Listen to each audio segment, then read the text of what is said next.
Hello, everyone, and welcome again to another Teacher Joseph podcast. Today's phrase is to lash out. To lash out. And that's quite a common phrase. It basically refers to someone who's reacting in a sudden, aggressive, or emotional manner. They lash out. Not only people, but sometimes our pets can lash out at us if they're angry as well. A person who's feeling upset, frustrated, or threatened lashes out at those people around him. Because it's quite sudden, there isn't usually any reason to use it in the future tense, but we can report it and we can talk about it in the past tense as well. When someone lashes out, they may express their emotions through angry words, actions, or behavior. It might involve yelling, screaming, or even physical aggression, which of course is not tolerated in British or American society, or harsh criticism towards others. This behavior, lashing out, usually stems from being overwhelmed. When something stems, or when we talk about where something comes from, we talk about where it stems from. We can also use it when we're talking about where someone grew up. They stemmed from a particular place, but that's a bit more unusual. Usually we talk about illnesses stemming from a particular condition. To stem. That comes from the fact that plants have stems. The stem of the plant is the main bit, and then the leaves grow out of the stem. I'm telling you this because we're talking about lashing out. And this behavior usually stems from a sense of being overwhelmed or stressed, unable to cope with a situation, or perhaps having a problem dealing with your emotions in a positive way. Stem is when we say where something comes from.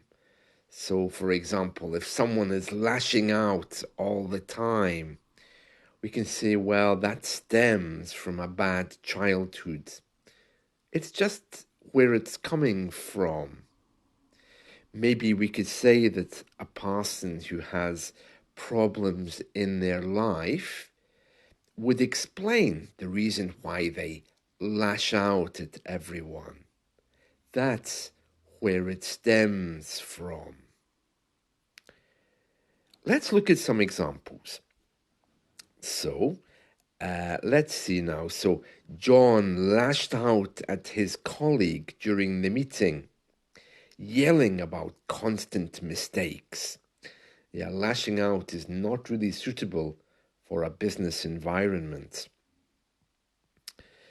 Feeling overwhelmed with stress, Emily lashed out by throwing her textbooks across the room in frustration. During the argument, Lisa lashed out with sarcastic remarks.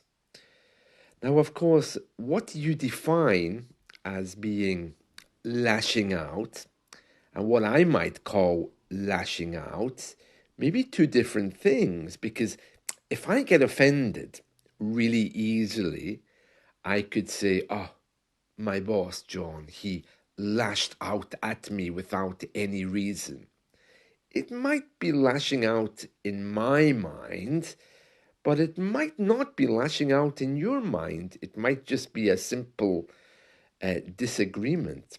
So part of it depends on how you see a particular situation. Whenever my boss is criticized, he tends to lash out defensively, refusing to accept any feedback. So in this case, it might not be something physical. He might not stand up and shout. He might just shut down a conversation quite aggressively by saying something like, "I'm not accepting this." So you see, lashing out can take many different forms depending on the culture that you're living in. Now, there's a news report today that the Mayor of London has lashed out. But I think that's just media speculation because I haven't seen him on TV having an argument or shouting. But the idea is this. The Mayor of London is responding to a report that crime on the London Underground is rising. And of course, that's his responsibility. He needs to fix that. It falls under his responsibility. Well, he's lashed out, saying, well, actually, crime is not up. It is true that the police have issued figures showing a rise in crime on the London Underground. However, he's saying that this rise is simply because of the number of people who are coming back after COVID. And that's why there's a rise. It's not that there's more people committing crimes, it's just that it's returning to normal. And therefore, figures again are rising to normal. So he's lashed out, it reports. So in this case, he's not actually being physically aggressive or screaming and shouting. He's just strongly defending his position. So you see, lashed out can sometimes be a little bit of an exaggeration. Generally speaking, we use it when people act in a bad way, especially in response to something else.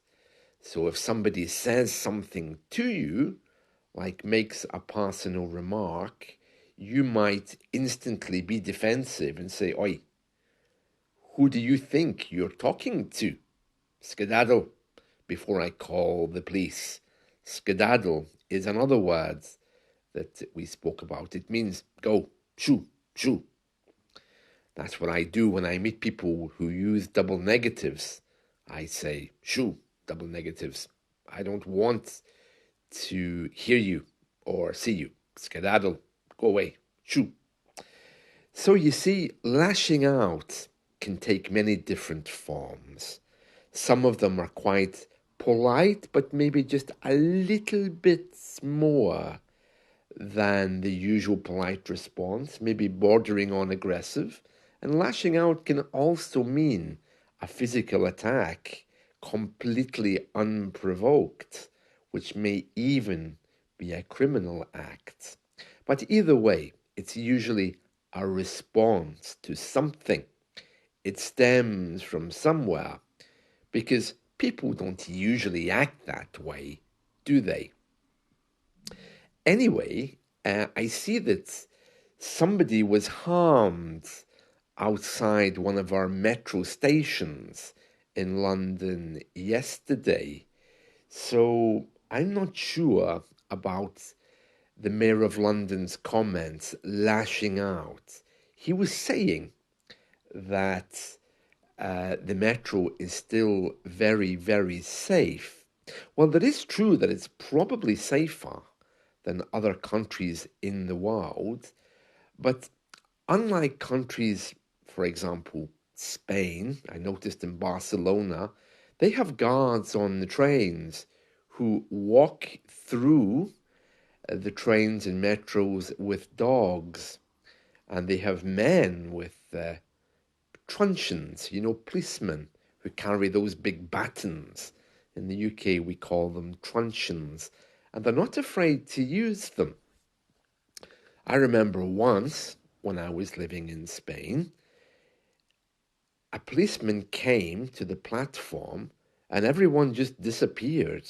Some people ran away the moment they saw the policeman. Now, I don't know why that is, but it shows that authority can be very powerful. And in London, we don't have anything like that because our police are, well, they're more like customer service operators. If they know someone has done a bad thing, of course, they will catch you and take you away. But generally, when you see them, it's more just a sign of safety. They're not there to try to catch people or to look and see if crimes are happening. They're usually just standing there with their coffee, looking around just to make sure everything is peaceful. But they don't carry guns. They don't usually carry any kind of weapons.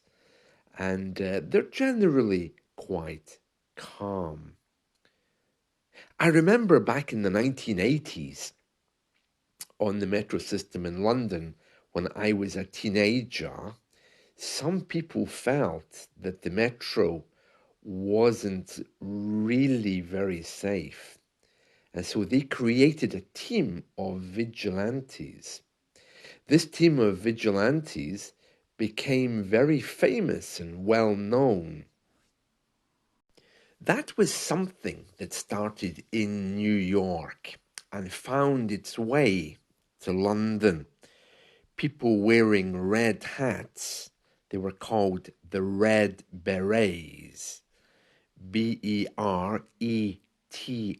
You know, the beret is a type of hat where the T is silent. They were basically peacekeepers.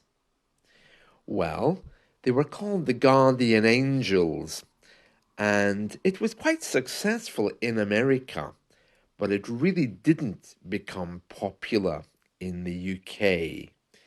I think British people are a little bit obsessed with who provides law and order. We look to the police to do that, and we don't like it when groups form themselves to create their own style of law and order. And anyway, because we are not allowed to carry guns or weapons, they didn't really have a lot of power, but I remember they were quite scary. So, yeah, we had the Guardian Angels, and this was like a non police person standing guard on tube trains. And they were very helpful, but a little bit uncomfortable to see. It really didn't work. I mean, you would get on the metro, and there would be people standing there wearing t shirts and beret hats. They'd be standing at the end of the carriage, showing some kind of looming presence. Looming means that they were kind of standing over you, waiting for something to happen. It was really strange. And anyway, the whole thing just faded out. I think the police agreed with them that they would do more patrols. And at that time, of course, cameras were coming in. And now I think they have undercover police who are on the metro all the time. And they watch people, particularly on the platforms, because they can see men who are just standing there watching trains go by, who are perhaps looking specifically for types of people. So everyone gets watched by CCTV on the metro. So maybe that provides a lot of safety, but yeah, I must admit, I don't really remember seeing many police on there, at least not in recent years. Anyway, that's the story of the um, the mayor of London, lashing out. I hope you've enjoyed this. That's it from me today. Let's talk soon. See you. Bye.